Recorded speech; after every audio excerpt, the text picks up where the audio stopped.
Olen Jari Hytti, asianajaja Tampereelta ja haluan esittää lyhyen pikakatsauksen sovitteluun, joka olisi ensisijainen konfliktien ja riitojen ratkaisukeino. Jopa asioissa, jotka viedään aikanaan käräjäoikeuteen, käräjäoikeus mielellään kuulee sen, että onko haettu sovintoa vai halutaanko asiassa riidellä. Jos lyhyesti ensimmäinen edellytys on se, että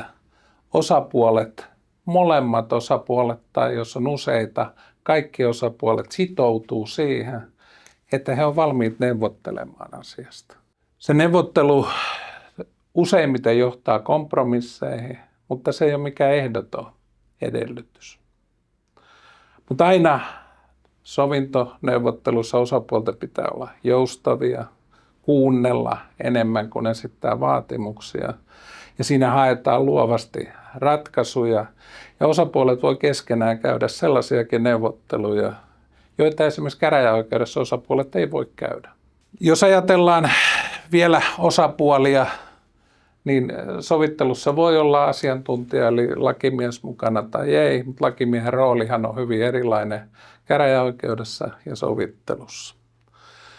Tärkein on se, että osapuolten ajatukset, tahtotilat ja sen, että kun he saavuttaa sovinnon, niin asia saadaan kerralla pakettiin eikä tarvitse riidellä enää pidemmälti. Erityisen tärkeä rooli on sovittelijalla.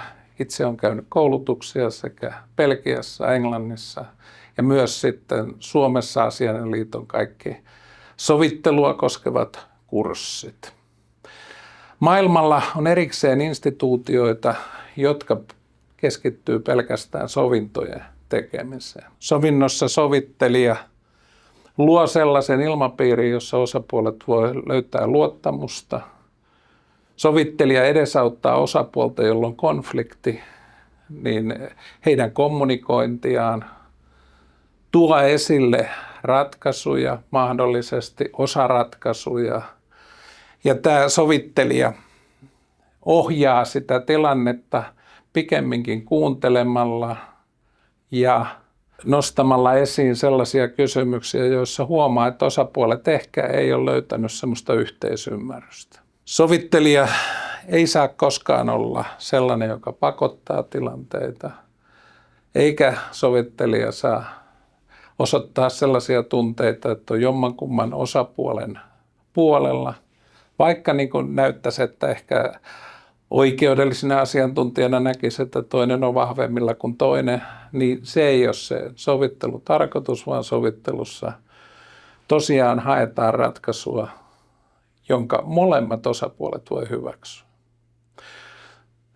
Jos sitten ajatellaan, miten sovittelija valmistautuu tilanteeseen, niin se täytyy olla hyvin tarkasti mietittynä, mistä asiassa on kysymys.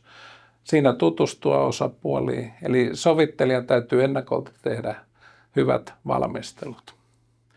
Mennään sitten siihen sovittelutilanteeseen. Sovittelua voidaan järjestää missä tahansa.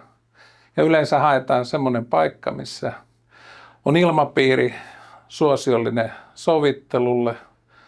Ja sovittelutilanteessa voidaan järjestää taukoja aina tarpeen vaatiessa. Ja lisäksi voi sovittelija antaa osapuolille, että hei, keskustele nyt toisen osapuolen kanssa, niin jos te menette miettimään tätä asiaa toiselle puolelle, niin sovittelijalla pitää olla koko ajan niin kuin se tilanne sillä lailla hallinnassa ja täytyy olla paineensietokykyä, että tilanne ei niin kuin ryöpsähdä uudelleen se konflikti täyteen voimaan. Sovittelutilanteessa ei haeta voittajia ja häviäjiä, vaan pyritään niin kuin selvittämään se, minkälaisilla edellytyksillä voidaan niin kuin sovintoon päästä. Sovittelutilanteeseen pitää varata reilusti aikaa sillä lailla, että se ei jää ajasta kiinni, se ei jää mistään olosuhteista kiinni, vaan osapuolet kokee, että he on saanut tuoda omat näkemyksensä esille, heitä on kuunneltu ja osapuolet myös niin kuin ymmärtäisi sovittelutilanteen edetessä myös vähän toistakin osapuolta. Sehän on se tavoite.